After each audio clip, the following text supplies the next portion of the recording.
college to learn to project, so I guess I can use that. My name is Gilmer Pritchett, and I am the Development Director at the Open Door Pregnancy Center. Most of you should probably know we exist here in Gilmer, but I can't tell you how many times I talk out in the community and people are like, I had no idea we had a pregnancy center in Gilmer. So we're located just right diagonal down the street past this community center. We're on the left-hand side of the street, right before you get to the intermediate school driveway. I wanted to let you know a little bit about what we do. We're a nonprofit organization, and we are committed to helping women and men who come in with unplanned pregnancies, or families who have babies or children, and they have financial problems getting diapers, wipes, formula, things like that. And so we provide free services, free pregnancy tests, free ultrasounds. We are soon working toward providing free STD testing for some of our clients that come in. We are also able to provide classes for our clients. They may need pregnancy classes or childbirth classes, or just parenting classes in general. We can do parenting classes for all the different ages and stages of their children. We pretty much find out what their need is, where they are in life, and we match our classes towards what they need. We want to be able to provide all of our services free of charge because we have found that pregnancy and not having enough money for the things you need to have a baby, it hits everybody. There's no age, there's no race, there's no gender, anything. Families are struggling right now. Recently, we were able to bless lots and lots of families with formula. We knew there was a shortage. We put it out there on Facebook. The news came out and did an article about us, a story about us, and the phones have been ringing off the hook for people all the way. Someone came and filled out our application and got formula for somebody in Terrell because they couldn't find anything in Dallas. It's rampant. So, and we still have formula, and we're still putting it out there, and we're still meeting that need. So we've been very, very blessed to be able to do that. We also provide things just in the community. We do community-wide events. They don't have to be our clients. They just have to be a family that have children and they're in need, or just want to do something fun with their kids. We do monthly mommy and me classes. We found that a lot of our families, they're not having community and they're not having fellowship with other moms that have kids and they're going through the same thing. So we had a published author come and give out copies of her children's book to all the kids and do crafts. We are about to do, on Thursday, an event in the park, because now we know it's summer and there are school-aged children as well as babies who moms need to get out and do things with the community. We're doing a Taekwondo day in the park, and we feed them lunch and we give away diapers and wipes and whatever they need. We do quarterly diaper giveaways. They register with how many children they have and the size diapers they need, and we give them diapers, wipes, formula, things like that. And when they go through our classes, if they sign up to go through our classes, they actually earn the things that we give them. It's not just a handout. They earn points. They get $10 an hour, basically, to go shopping at our baby store. And so it allows them to be able to take some responsibility and take some stock in raising their kids, that they did this, they earned it. And so they have it gives them a lot of pride being able to do that. I can talk all day about what we do at the pregnancy center because I love it and I'm very, very proud of it. But I'd also like to show you a glimpse into the pregnancy center through the eyes of a client, what they see, what they experience when they walk into the pregnancy center. So we shot this at our pregnancy center, and hopefully it will work for us. Now, you want to go? Yeah, right there. Yes. There we go. And then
According to the first day of your last menstrual cycle, your due date is January the 20th, so it looks as if you're about 7 weeks pregnant at this point. How are you feeling? I don't know. I want to keep it, but I don't know how I'm going to do this alone. I can't afford a baby. I don't know what to do next. How do I do this? Okay, well, we can help you. We can walk alongside you. We want you to know that you're not alone. We do have resources here for you to help you. We have a program called Earn While You Learn, where you can earn $10 an hour in baby bucks to use in a baby store. I think that would help a lot. Well, we want you to know that you're not alone. Would you like to see our baby store? Yes.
They weren't taught. They weren't modeled. We had a client recently that came to us with an unplanned pregnancy, and she had multiple other children, ranging from a teenager to a junior high and then a toddler and about to have a baby. And we were talking about family dinners. She had no idea what a family dinner was. She had never had a family dinner. She didn't know how to have a family dinner. She didn't even own a kitchen table. So we started cooking lessons so we could teach her how to cook different things, easy one-pot meals, things like that. And then we helped her set the table, and we modeled what a family dinner was, and we had conversations, all of us sitting around with this client, and she brought her school-aged children to these dinners that were lunches that we were having. And we made a deal with her. If she would go through 5 cooking lessons we would get her a kitchen table. And we had a local church who partnered with us and provided that kitchen table for her. And she reports that they're still doing it whenever they can, and that the kids are now used to it, and sometimes it's like pulling teeth, but we've noticed that family dinners are a lost art. They don't happen anymore. I have 4 kids. 3 of mine are teenagers, and I talk to their friends, and a lot of their friends, they get their food and they go off to their own rooms. And it's a dying breed where people have family dinners, and we are determined to help as many families as we can and just show them a different way that they were not shown growing up, and try to change their cycle. One of the things that we're also doing coming up, September 16th, and you do, there's some cards on your table for this, save the date cards, is we are partnering with Crime Stoppers to have a domestic violence and human trafficking seminar here at the Civic Center. This is a huge need in East Texas. It's a huge need everywhere, but there are human trafficking rings in East Texas. And domestic violence is, when we have clients who come, it is the rarity that there is not domestic violence in their life or some kind of abuse. Maybe in 5 years we've seen, I could count them on one hand, that did not have that in their life. One of the #1 causes of death among pregnant women is intimate partner homicide. That is being murdered by their significant other. So it's everywhere, and it touches everybody. It can. So we're trying to train ourselves how to notice it, what to do if it happens to us, how to report it if there's a need to report it. Some people don't know what the protocol is and what the next steps are. So we're trying to provide this as a free service to the community and to all the attendees. We're trying to provide lunch for them when they come to this. And that's one of the things I am going to ask you guys. I'm asking the Rotary Club to help sponsor that event.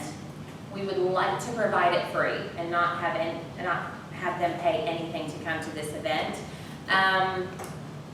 We're going to have a specialist on domestic violence and human trafficking come and speak and be able to tell us the exact things that we need to know. This event is going to take us a total of $5,950 to put on, and we need help raising that. So we need help from individuals as well as from you guys corporately, but for this event, we would really like for a monetary donation as well as a volunteer donation, because it's going to take a lot of people to man this event. We're really hoping we have a huge turnout. We've had lots of good response so far, asking questions about it and things like that. So, and a lot of people, they need it for their work or they need it for their continuing education hours, and we're working towards getting that where they can have that certified for them. And so we're going to need a lot of extra volunteers. We're a pretty small organization. There's only 3 employees. Hannah, you saw in the beautiful video, she's one of them, and Teresa and myself, and the rest of us are just volunteers. So we need y'all's help to partner to bring this to Gilmer and to let it be free for everyone. If you have any other questions for me, or if you have questions about the event, you have these save the date cards that you can take with you. People can register on our website for that. So we also need help in spreading the word that we're bringing this, that it is a huge need in this community, and that we want to educate everyone the best we can about this terrible thing. Thank you. Do y'all have any questions for me? Yes, sir. Oh, sorry.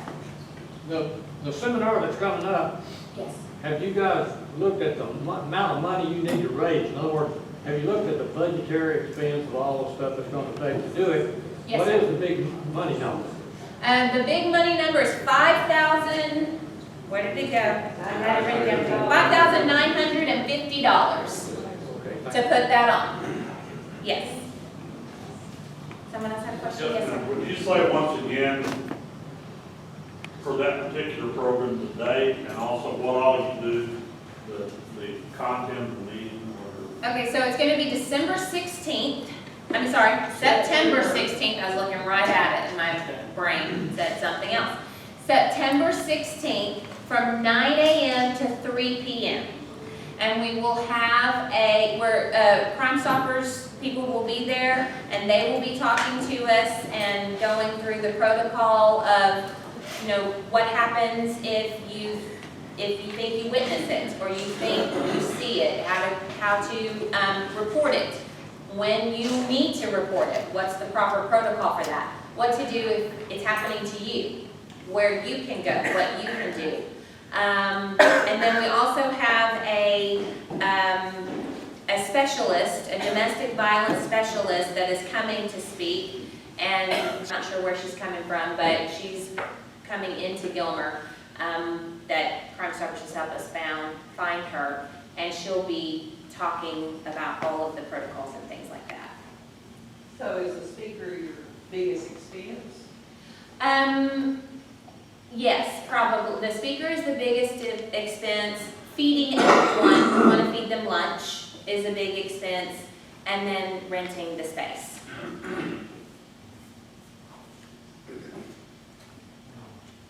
Any other questions? Yes, sir. Did they tell you which part of the Civic Center is gonna be in?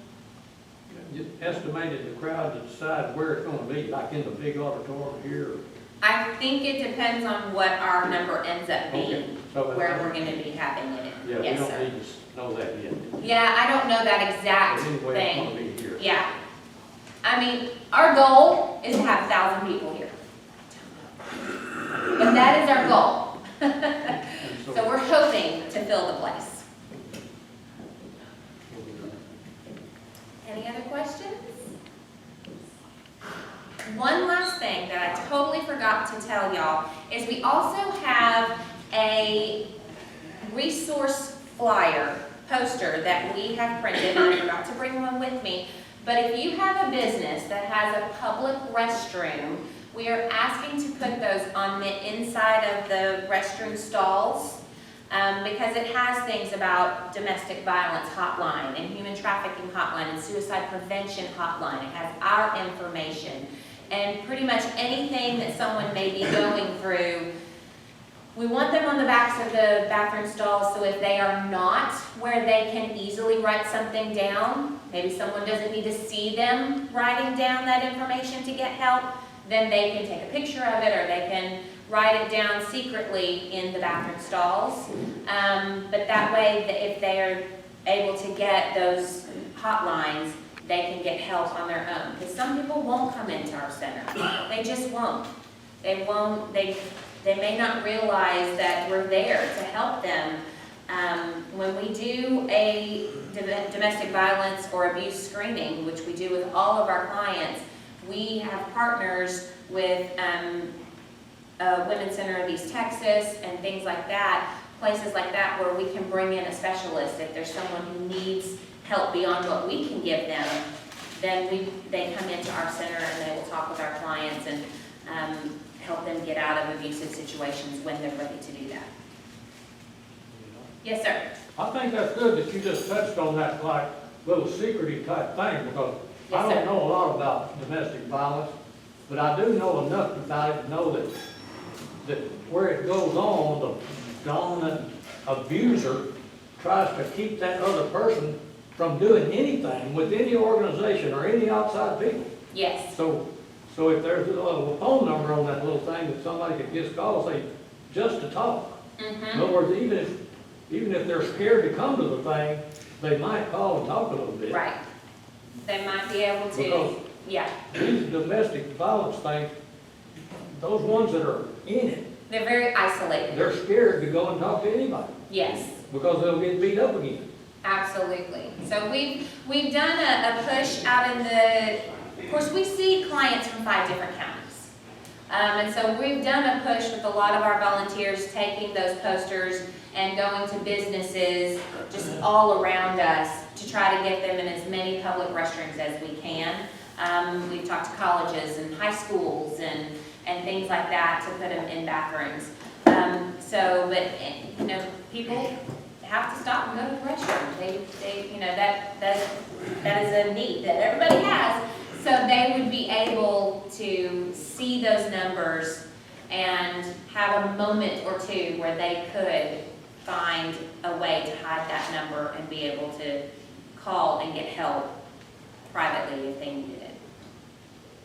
Any little bit that we can think to do that would help in any way, we're gonna try to do it.